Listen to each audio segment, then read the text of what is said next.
ओम नमः शिवाय भक्तों, कैसे हो आप सभी। आई होप आप सब अच्छे होंगे, स्वस्थ होंगे, मस्त होंगे। आज है सोमवती अमावस्या और सोमवती अमावस्या के दिन आज सोमवार के दिन मैं लेके आई हूँ साधारण सोमवार व्रत कथा। अगर आप हमारे चैनल पर नए हो तो जल्दी से आप हमारे चैनल को सब्सक्राइब कर लीजिएगा, नहीं तो आप भूल जाओगे। तो अगर कथा पसंद आए तो लाइक कीजिएगा और ज़्यादा से ज़्यादा शेयर कीजिएगा। आज यह कथा सुनने से आपको डबल पुण्य मिलने वाला है, क्योंकि आज एक तो सोमवती अमावस्या है, दूसरा आज सोमवार व्रत करने वालों को डबल फल मिलने वाला है। एक साथ दो काम होने वाला आज। तो चलिए आज सोमवती अमावस्या के दिन हम महादेव बाबा का नाम लेकर इससे कथा का आरंभ करते हैं। कथा में आप एंड तक जरूर बने रहना, मेरा आपसे हाथ जोड़कर रिक्वेस्ट है। तो चलिए आज मैं साधारण व्रत है, ये व्रत की कथा है। साधारण सोमवार जो ऐसे हर सोमवार व्रत करते हैं ना, उनके लिए है ये। मैंने 16 सोमवार की भी कथा का वीडियो बनाया है जो आपको इसी चैनल पर मिल जाएगा। जो 16 सोमवार का व्रत करते हैं वो 16 सोमवार के व्रत की कथा सुने, और जो साधारण सोमवार व्रत करते हैं वह साधारण सोमवार व्रत की यह कथा सुने। एक बहुत ही धनवान साहूकार रहता है एक गांव में। उसके पास किसी चीज की कमी नहीं रहती है, धन ऐश्वर्य परिपूर्ण रहता है, लेकिन उसको कोई पुत्र नहीं रहता उसके पास, इसीलिए वह अति दुखी रहता है। एक बार क्या होता है कि उसका दुख देखकर माँ पार्वती जी महादेव बाबा से कहती है कि महादेव जी, ये ब्राह्मण रोज आपकी पूजा करता है, शाम के समय इतनी ठंड में आता है और दीपक जलाता है, पूजा करता है, आधी रात तक मंदिर में बैठा रहता है, आपके नाम से जप करता रहता है, व्रत करता रहता है, फिर भी इसको दुख है, तो उस दुख को आपको दूर करना चाहिए। तो शिव जी ने कहा पार्वती जी से, हे पार्वती, ये संसार तो कर्म क्षेत्र है। जैसे किसान जैसे खेत में बीज बोते हैं, वैसा ही अंत में फल काटते हैं, ऐसा माँ पार्वती जी से महादेव बाबा ने कहा। तब माँ पार्वती जी कैसे मान सकती थी, बार बार महादेव बाबा से कहती है, अगर आप इसे साहूकार के दुख को दूर नहीं करेंगे तो कलयुग में आपके भक्त आपकी पूजा क्यों करेंगे भला। ये भी बात सही है माँ पार्वती की। तो माँ पार्वती बार बार ऐसा कहती है तो महादेव बाबा कहते हैं, हे पार्वती, इसके कोई पुत्र नहीं है, इसी चिंता में ये अति दुखी रहता है। तब माँ पार्वती जी कहने पर महादेव जी कहते हैं, हे पार्वती, इसके पुत्र नहीं, इसी कारण ये अति दुखी रहता है। मैं इसको पुत्र का वरदान देता हूँ, लेकिन केवल वह बालक 12 वर्ष ही जीवित रहेगा, उसके बाद वह मृत्यु को प्राप्त हो जाएगा। और साहूकार सब बातें सुन रहा था। उससे यह बात किसी को बताने का दिल नहीं का, यहाँ तक पत्नी को ही उसने ये बात नहीं बताई। अब क्या होता है, 10वें महीने में उसके घर में एक सुंदर पुत्र का जन्म हुआ। उस पुत्र की खूब सब खुशी बनाई, लेकिन वह साहूकार केवल उसकी 12 वर्ष की आयु जानकर कुछ अधिक प्रसन्नता प्रकट नहीं की और नहीं किसी की भेद को किसी को बात बताई, वह भेद वाली बात। अब क्या होता है सुनो। वह धीरे धीरे बालक बड़ा होने लगा। जैसे बालक बड़ा होने लगा तो उसको चिंता होने लगी कि आज इसका ये साल आ गया, आज ये 3 साल का हो गया, 4 का हो गया, 5 का हो गया, 6 का हो गया, 7 का हो गया, 8 का हो गया, 9 का हो गया, 10 साल का हो गया। अब उसको तो बहुत चिंता होने लगी। तब 11 साल में बड़ा, तब उसकी माता ने कहा अपने पति से कि मैं अपने पुत्र का विवाह कराना चाहती हूँ, जल्दी से इसके हाथ पीला करना चाहती हूँ, ऐसा कहा। तब ब्राह्मण कहता है, हे भाग्यवान, इसको मैं अभी काशी जी पढ़ने के लिए भेजूंगा, इतनी जल्दी इसकी शादी नहीं करूंगा। क्योंकि पहले क्या होता था, छोटे छोटों की शादी हो जाती थी। तब बार बार कहने पर भी वह नहीं मानी तो साहूकार कहता है, हे भाग्यवान, इसकी मैं पहले पढ़ाई कराऊंगा, उसके बाद में ही इसकी शादी करूंगा। तो क्या है कि उसको भेद की बात तो बताई नहीं पत्नी को, तो अपने साले को अर्थात मामे, लड़के के मामा को बुलाकर बहुत सा धन देकर कहा कि तुम अपने भांजे को काशी जी पढ़ने के लिए ले जाओ और उसकी पूरी पढ़ाई समाप्त होने के बाद ही लेकर आना। महादेव जी की पूजा करते जाओ और जिस स्थान पर जाओ यज्ञ करते और ब्राह्मणों को भोजन कराते जाओ। ऐसा करते अब वह घर से रवाना हो। ऐसा करते करते वह जा रहे थे कि एक दूर देश में एक गांव में रुकना पड़ा। वहां पर क्या होता है देखो, वहां पर एक लड़के का विवाह था।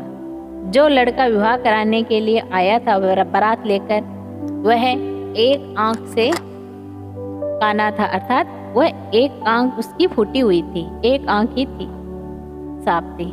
तो उसके पिता को इस बात की बड़ी चिंता होने लगी कि कहीं लड़की वालों से वह बात छुपाई हुई थी।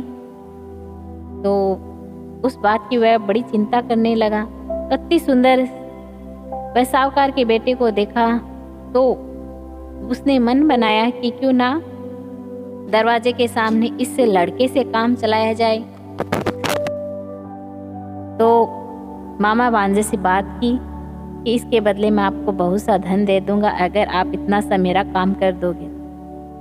तो उन्होंने स्वीकार कर लिया और दरवाजे के सामने दूल्हा बनाकर उसका ये काम किया और कहा कि थोड़ा फेरों का काम भी आप कर लो तो आपकी बड़ी कृपा होगी। ऐसा करते करते वह उनसे सारा काम निपटा लेता है। अब क्या होता है कि वह लड़का जाने लगा तो उसने जो लड़की शादी करने के लिए आई थी, फेरों में बैठी थी, उसकी पल्लू पर, चुनरी के पल्लू पर लिख दिया कि तेरा विवाह तो मेरे साथ हुआ है, लेकिन जिस लड़के के साथ तुमको भेजा जाएगा वह एक आंख से काना है। अब वह ऐसा पढ़ लेती है। पढ़ने के बाद में वह सारी बात अपने माता पिता को बता देती है। माता पिता को सारी बात बताने के बाद में माता पिता उसको नहीं भेजते हैं। लड़की ने कहा मेरा विवाह तो इसके साथ नहीं हुआ है, जिसके साथ मेरा विवाह हुआ है वह तो काशी जी पढ़ने गया है और इसके साथ विवाह ये एक आंख से काना है जिसके साथ मुझे भेजा जाएगा। सारी बात बता दी तो लड़की के माता पिता ने लड़की को विदा नहीं किया और बारात वापस चली गई। अब क्या होता है कि लड़का काशी जी पहुंच गया। मामा भांजे ने यह आरंभ कर दिया, पढ़ना शुरू कर दिया। अब क्या होता है कि ध्यान से सुना, वह लड़का मामा से कहता है मामा जी आज मेरी तबीयत कुछ ठीक नहीं है, क्योंकि वह 11 साल पार करके 12वीं साल में आ गया था। कहा कि मामा जी आज मेरी तबीयत कुछ ठीक नहीं है। मामा जी ने कहा अंदर जाकर सो जाओ। तो वह लड़का अंदर जाकर सो गया। थोड़ी देर में उसके प्राण निकल गए, क्योंकि उसको जीवन वरदान नहीं मिला था ना। बाद में मिलता जीवन वरदान तो मैं आपको सुनाऊंगी, लेकिन उससे पहले उसको 12 साल का ही वरदान मिला होता है। 12 साल ही वह जीवित रहेगा, ऐसा शिव जी का कहना था। तब वह 12 साल हो गए तो वह मृत्यु को प्राप्त हो गया। अब क्या होता है कि मामा आकर देखता है तो शोक से व्याकुल हो जाता है और संयोगवश उसी समय देखो वहां से शिव जी और माँ पार्वती जी पधारते हैं भ्रमण करते करते, और उसी दिन सोमवार रहता है। तब मामा भांजे को ऐसी हालत में देखता है तो वह जोर जोर से रोता है कुटिया में। तब माँ पार्वती जी कहती है महादेव बाबा से, महादेव जी कोई दुखिया रो रहा है, देखो हमको चलना चाहिए और उसके दुख दूर करना चाहिए। शिव जी कहते हैं नहीं पार्वती, हम कैलाश जा रहे हैं, कैलाश चलेंगे, वहाँ नहीं जाएंगे। बार बार आग्रह करने पर, पार्वती जी के कहने पर महादेव जी जाते हैं। जाकर देखते हैं तो माँ पार्वती जी कहती है सॉरी हाँ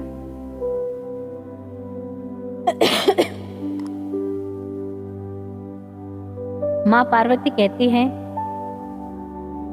कि ये तो उसी सेठ का लड़का है जो आपके वरदान से हुआ था। तब महादेव जी कहते हैं, हे पार्वती, इसकी इतनी आयु थी सो ये भोग चुका है। तब माँ पार्वती जी कहती हैं, हे महादेव जी, इसको और आयु दो, नहीं तो इसके माता पिता तड़प तड़प कर मर जाएंगे। माँ पार्वती जी के बार बार आग्रह करने पर महादेव जी उसको जीवन वरदान देते हैं और वह खड़ा हो जाता है।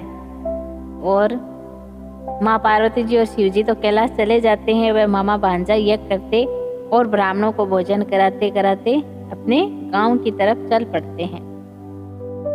पढ़ाई समाप्त हो गई तो अब क्या होता है कि उसी शहर में रुके जहां पर उसका विवाह हुआ था और उसके ससुर ने उसे पहचान लिया तो अपने घर ले गया अपने जमाई को और खूब खातिरदारी की। उसी अपने लड़के के हाथ में देकर उनको विदा किया और बहुत सा दान दहेज देकर उनकी विदाई की। अब क्या होता है सुनो। अब ये होता है कि मामा कहने लगा कि मैं पहले घर जाकर खबर कराता हूँ, अच्छे से स्वागत की तैयारी कर ले ताकि नई बहू की। तब वह घर जाता है तो क्या देखता है कि उस लड़के के माता पिता घर की छत पर बैठे रहते हैं। यह अपहरण कर रखे होता है। उसने साहूकार ने अपनी पत्नी को सारी बात उस समय बता दी। ये अपहरण कर रखे होते हैं कि हमारा पुत्र अगर सकुशल लौट आया तो हम नीचे आ जाएंगे राजी खुशी, नहीं तो छत से गिरकर अपने प्राण दे देंगे। ऐसा दोनों ने प्रण कर रखा रहता है। तब मामा आता है दौड़ते हुए, भागते हुए, खुशी से कहता है कि जीजाजी नकुल आ गया है। तब साहूकार को विश्वास नहीं होता। साल्या ने शपथ पूर्वक कहा, जीजाजी आपका पुत्र बहू रानी के साथ आ रहा है, आपके पुत्र की शादी भी हो गई है शिवजी महाराज की कृपा से और उसको जीवन वरदान भी मिला है। मैं आपको पूरी बातें बताऊंगी, पहले आप स्वागत की तैयारी कीजिए। ऐसा कहकर वह खूब राजी होकर नीचे आए और स्वागत की तैयारी की। धूमधाम से बहू रानी के स्वागत किया और महादेव बाबा की कृपा से वह परिवार एक फूल की तरह खिल उठा। इसीलिए कहते हैं महादेव बाबा का आशीर्वाद जिसको मिल जाता है उसके जीवन में चांद लग जाती हैं और महादेव बाबा की कृपा से जीवन धन्य हो जाता है। अब वह सावकार सुखपूर्वक जीवन व्यतीत करने लगा और नित्य ही महादेव बाबा के मंदिर में जाता, दीपक जलाता और सायंकाल ठीक पूजा पाठ करता। तो सभी बोलिए महादेव बाबा की जय हो, परिवार शिव परिवार की जय हो। सभी बोले ओम नमः शिवाय। अगर आपको ये कथा पसंद आई हो तो लाइक करें, शेयर करें। फिर मिलते हैं दूसरे वीडियो में, तब तक के लिए राधे कृष्णा।